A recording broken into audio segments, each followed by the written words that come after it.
não é o vice-presidente, não é o presidente da CPI. O vice-presidente da Comissão Parlamentar de Inquérito da Pandemia está falando agora. Vamos ouvir. É um juiz. E quando tem provas materiais cabais de crimes cometidos, inevitavelmente a sentença será por condenação. E na hora dessa sentença, o senhor Eduardo Pazuello estará sozinho. Então, eu acho que foi um caminho. Alguns que hoje procuraram socorrê-lo, não socorrerão no momento final. Ele poderia ter colaborado mais. Ontem, em especial, ele claramente fez uma ação de contorcionismo de fatos. Hoje, confrontado com documentos, com dados claros, com os fatos, em vários momentos ele teve que declinar a verdade. Declinou a verdade no caso de Manaus. No caso de Manaus, no caso do Amazonas, um senador requereu que ocorresse intervenção federal. Ele diz aqui que em uma reunião interministerial com a presença do presidente da República decidiu não ter intervenção na saúde do Amazonas, além das omissões relativas ao fornecimento de oxigênio. Foi dito aqui, a primeira remessa de oxigênio do governo federal só chegou lá depois do dia 20. Até lá, o Amazonas foi socorrido pelo oxigênio que veio da Venezuela e por Tiririca, Paulo Gustavo, um conjunto de artistas que em atos de solidariedade acudiram às pessoas que estavam morrendo por asfixia.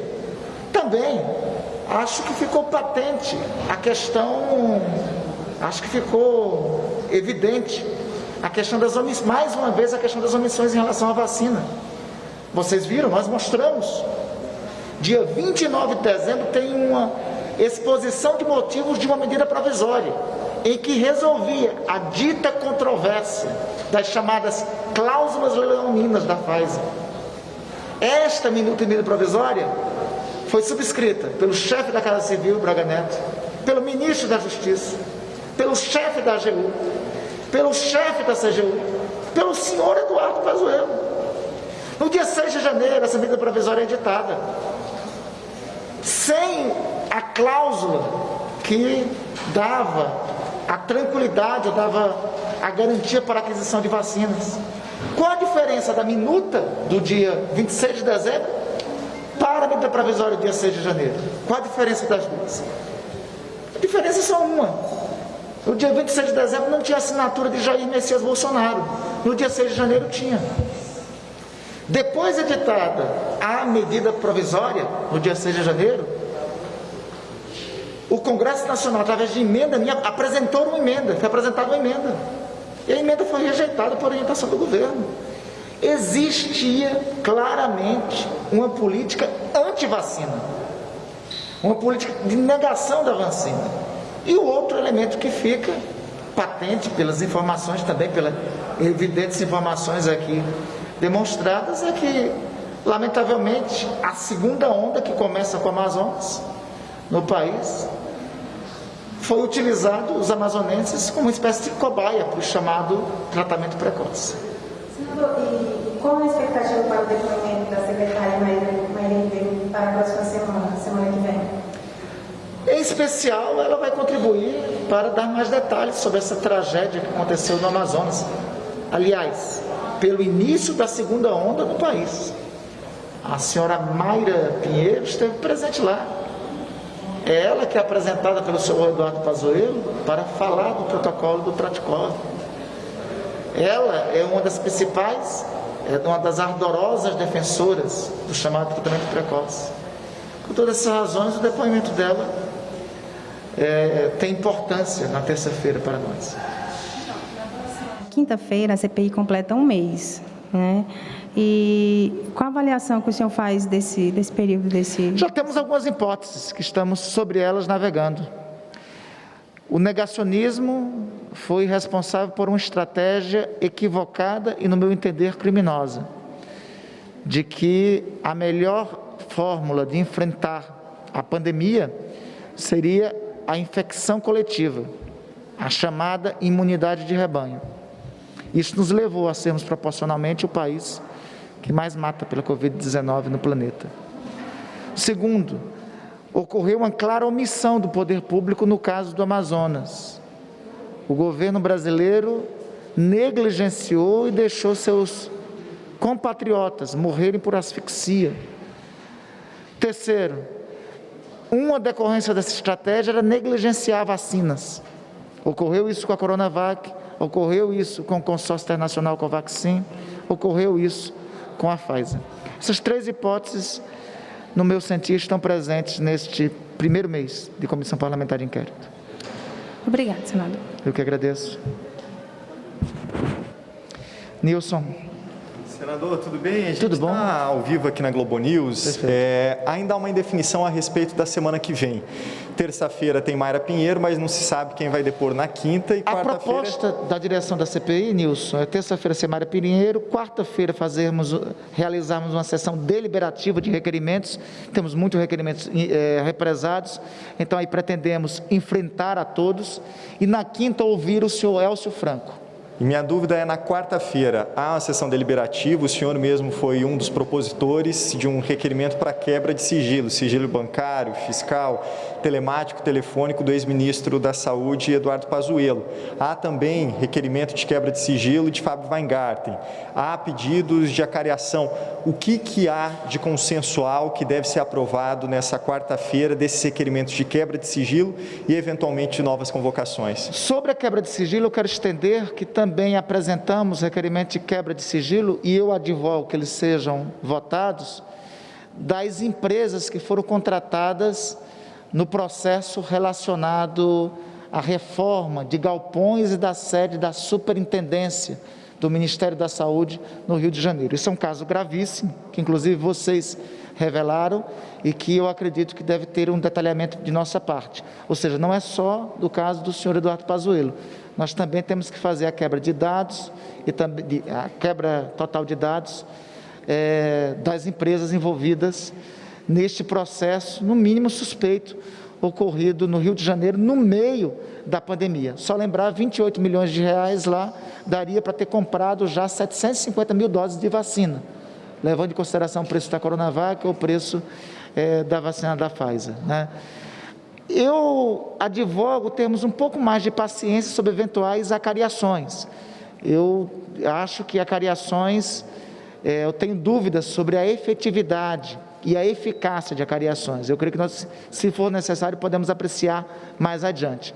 Mas eu advogo e vou sustentar isso com os demais colegas da direção da CPI, o senador Renan e ao presidente Omar, que nós apreciemos na quarta-feira, e é por isso que eu advoguei também, eu defendo também que quarta-feira só enfrentemos requerimentos, nós também na quarta-feira façamos a apreciação dos requerimentos de quebra de sigilo de dados. Resistência do próprio presidente da CPI, Omar Aziz, com relação à quebra de sigilo. Isso ainda está longe de ser consensual, vai mostrar uma divisão até aqui não vista entre os parlamentares da oposição e independentes? Não, eu creio que nós vamos conseguir avançar nisso. Eu entendo o temor e o receio do presidente da comissão, o presidente tem dirigido e conduzido bem a comissão, eu entendo, mas é nosso dever convencê-lo. Do senador Renan, que já tem opiniões pactuadas em relação a essas quebras, é nosso dever procurar convencê-lo de colocar os requerimentos a voto na quarta-feira. Coloque-se a voto, se nós não conseguirmos os votos necessários, paciência. Então, nós vamos tentar avançar neste final de semana até segunda-feira para que esses requerimentos de quebra de dados, sigilo de dados, sejam apreciados. E, para fechar aqui, novas convocações. Quais novas convocações devem ser apreciadas na quarta-feira? Tem que ser apreciada do senhor Wizard. Eu acho que os depoimentos até agora tornam inevitável a presença dele. Me parece que ele tem um papel de destaque no que nós chamamos de gabinete paralelo. Ainda esse requerimento está pendente de apreciação, será um dos requerimentos a serem enfrentados. Nós estamos propondo fazer 2 semanas que seriam com os laboratórios, que ainda restam estarem presentes, Butantan, Fiocruz, Sputnik, o senhor Wizard, e dedicar 1 semana para dialogarmos com a ciência, escutarmos aqui o melhor dos epidemiologistas brasileiros, dos cientistas, dos especialistas sobre a pandemia, para termos um juízo de valor formado por parte da comissão. Então, com estes requerimentos e com esses depoimentos, nós teríamos pelo menos a agenda preenchida até o dia 21 ou 22 de junho. Teríamos pelo menos mais 2 ou 3 semanas para adiante, já com as agendas preenchidas. Vai ter um relatório preliminar do senador Renan Calheiros agora apresentado? Nós não consensuamos sobre isso. Eu, particularmente, advogo que nós temos que ter um relatório. É o relatório final, a ser apresentado ao final da CPI, que eu acredito que deverá ser em agosto. Se nós já vamos concluir a CPI em agosto, até agora não tem indícios que apontem necessidade de prorrogação da Comissão Parlamentar de Inquérito, então não acredito que seria necessário um relatório preliminar.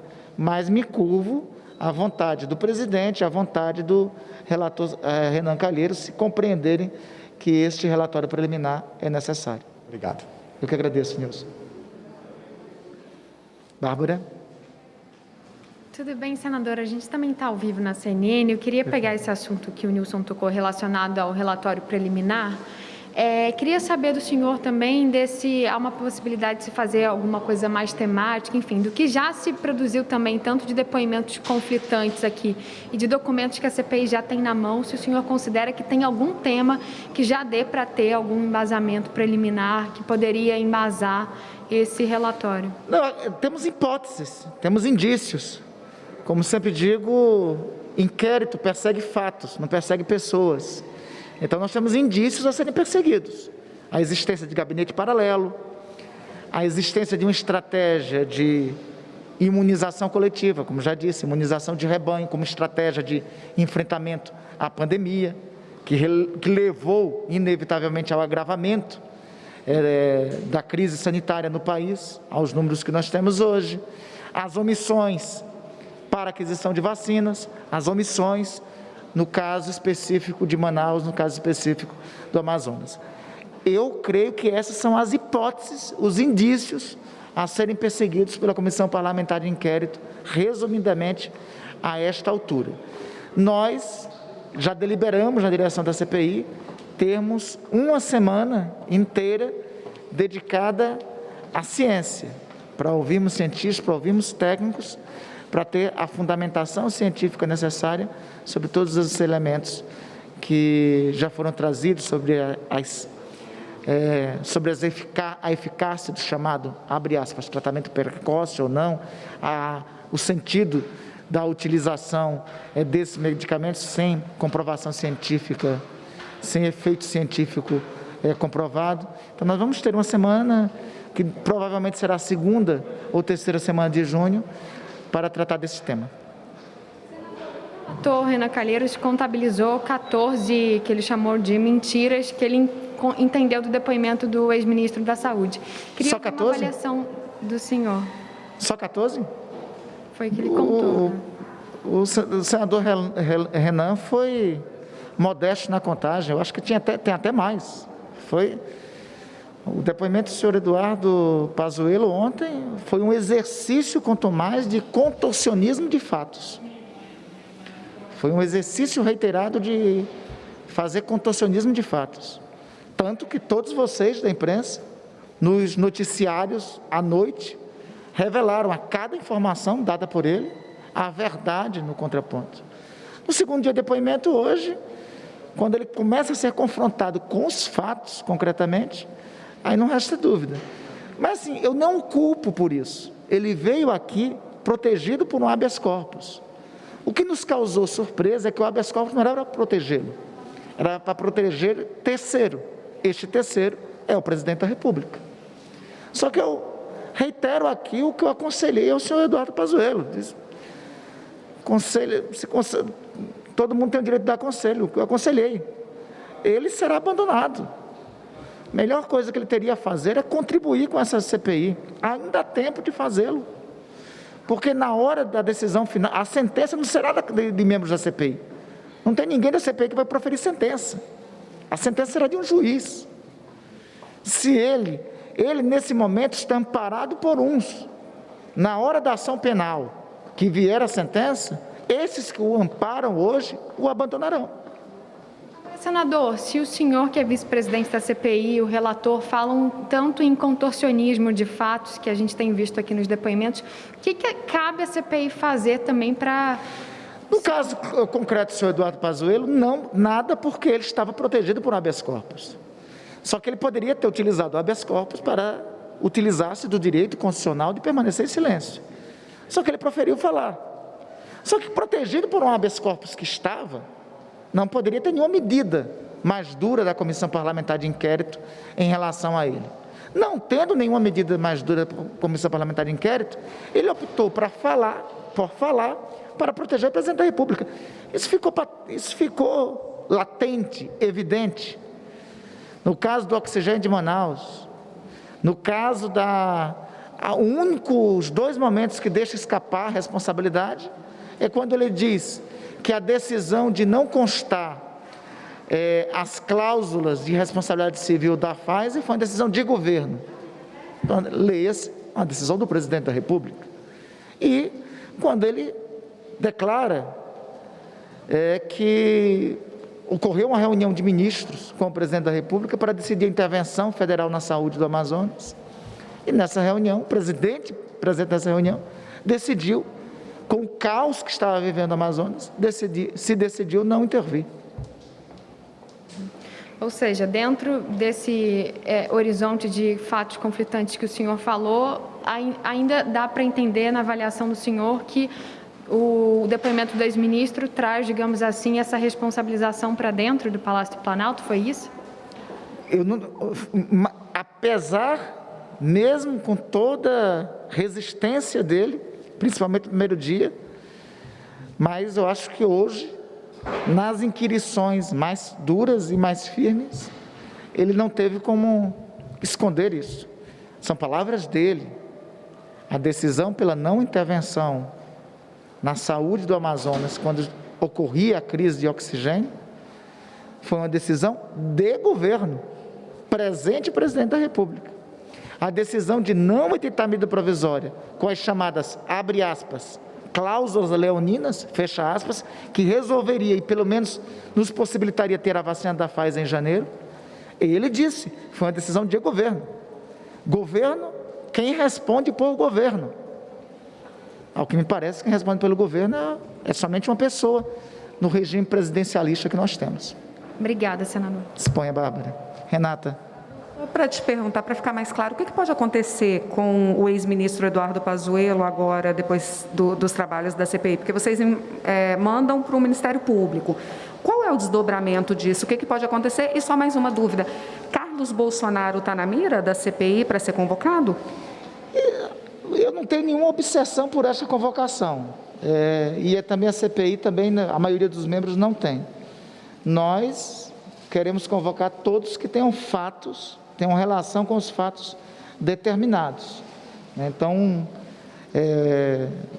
não é prioridade entre os requerimentos para ser apreciado. A Constituição 58, parágrafo 3º, diz que os relatórios de comissão parlamentar de inquérito são encaminhados para providências por parte do Ministério Público e para as autoridades a que eles se referirem. Nós temos, como já disse aqui, a hipótese de 4, 5 crimes a serem perseguidos. Diz também a Lei 1552, de 1952, sobre o funcionamento de comissões parlamentares de inquérito, que cabe a estas autoridades referidas se manifestarem no prazo de 30 dias sobre quais providências tomaram, sob pena de que, se assim não fizerem, responderem administrativa, civil e criminalmente. Então, o relatório da CPI, para cada qual, terá um encaminhamento para o Ministério Público. Para autoridades que têm foro privilegiado, o relatório vai, obviamente, para o Procurador-Geral da República. Para autoridades que não detêm foro privilegiado, vai para a Procuradoria da República aqui no Distrito Federal, quem tem foro aqui em Brasília. Caracterizado outros tipos de crime, nós vamos encaminhar para quais autoridades tiverem.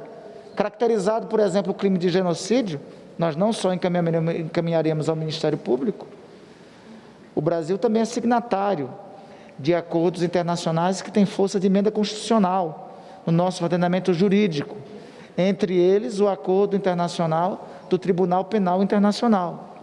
Crimes como de genocídio cabem o encaminhamento para lá.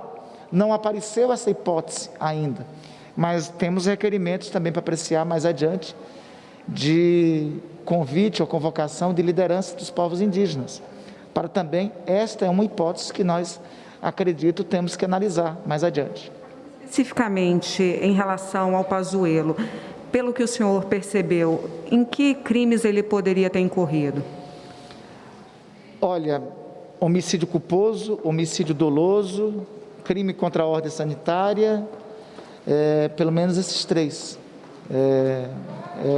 Homicídio culposo, homicídio doloso fatalmente, porque tinha a obrigação de agir e não agiu, né? Não fez com dolo, perdão, mas a omissão teve responsabilidade disso, das consequências, né? Isso, Renata, obviamente são hipóteses, mas pode ser levado a esta conclusão. Essas são eventuais conclusões que poderão constar no final do relatório. Não agiu com dolo, mas teve culpa pelas responsabilidades. Senador, só para terminar e insistir na história das acariações, não seria o caso de fazer com que Pazuello passasse por acariações com algumas pessoas? Menina, se a gente fizesse a cariação com o Pazuello, a gente acabaria com a CPI só com a cariação, de tanta cariação que teria que ter no caso dele, sabe? Teria que ser a cariação com a Pfizer, a cariação com o Butantan, a cariação com o secretário de Saúde do Amazonas. Olha, ele iria vir tanto para o Senado quanto os membros da Comissão Parlamentar de Inquérito. Então, acho que nós temos que ter a cautela necessária, Renata, sobre isso. Talvez a cariação que seja mais urgente ser feita com o secretário de Saúde do Amazonas, porque foram grandes as contradições entre os fatos que ocorreram no Amazonas e o que foi dito aqui pelo senhor Eduardo Pazuello. Tá bom, obrigada. Obrigado, Eduardo. Obrigado, Renata. Obrigado, pessoal. Até logo. Tchau.